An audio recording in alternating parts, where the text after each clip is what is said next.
Break के बाद एक बार फिर बहुत स्वागत है आपका।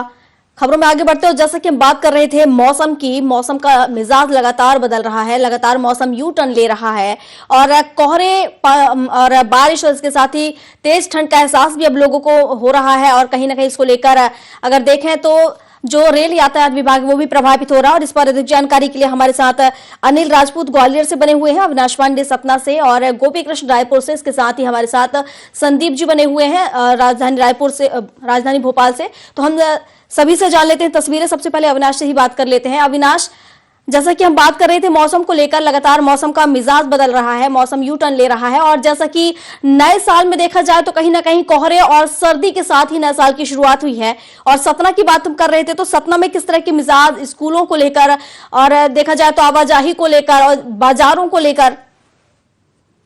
देखिए प्रियंका, शीतलहर जो है पूरे जिले में दिखाई दे रही है। इसका खासा असर लोगों पे दिख रहा है। आप हमारे पीछे भी देख सकती हैं कि जो आसमान में अभी भी कोहरा छाया हुआ है और जिला कलेक्टर ने एक आदेश जारी किया है कि प्राथमिक शाला तक के जो स्कूल हैं उनका जाए तो जो अभी तक के विद्यालय हैं उनका भी समय नहीं बढ़ाया गया है, सिर्फ सुबह से 10 बजे तक स्कूल किया गया है। तो देखा जाए तो जो अभी भी ठंड का असर है वो दोपहर के समय भी देखा जाता है। और है कि ठंड की जो चपेट में है वो जिले वासी रहते हैं और किसानों को खासकर कोहरे की जो आशंका है उससे नुकसान की आशंका जो जताई जा रही है कि पाला पड़ने के चलते उनकी फसल भी नुकसान होगा।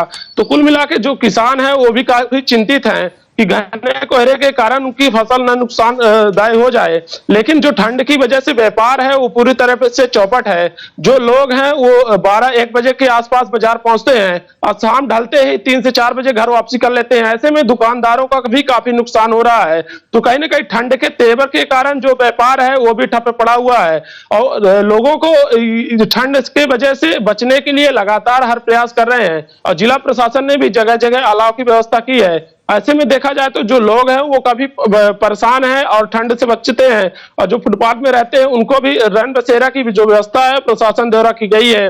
और बात करें आवागमन की तो काफी नजर आ रही है। जो सुबह से चलने वाली बसें हैं वो लेट चल रही हैं और चूंकि सवारियां नहीं पहुंच पा रही है इसलिए वो खाली ही बस रवाना हो रही हैं। तो कहीं ना कहीं कुल जो है वो पूरे व्यापार को लेकर हर आवागमन पर प्रभावित पड़ रहा है। ऐसे में देखा जाए तो जो ठंड है वो बच्चों के साथ साथ जो बुजुर्ग हैं उनको भी गर्म कपड़े की आवश्यकता है। ऐसे में आमजन को ध्यान देना होगा कि जो ठंड है उस शीतलहर चल रही है उससे बचने का प्रयास करें और बिना काम के। सही कहा कि ठंड से बचने के लिए गर्म कपड़ों का सहारा लें, अलाव का सहारा लें और ज्यादा से ज्यादा कोशिश करें कि जरूरी होने पर ही घर से बाहर निकले। गोपी कृष्ण भी हमारे साथ बने हुए हैं, गोपी कृष्ण से भी जान लेते हैं। गोपी कृष्ण, अगर हम देखें तो ठंड के चलते हर साल कई लोगों की मौत हो जाती है। तो अगर हम बात करें राजधानी की, रायपुर की या छत्तीसगढ़ की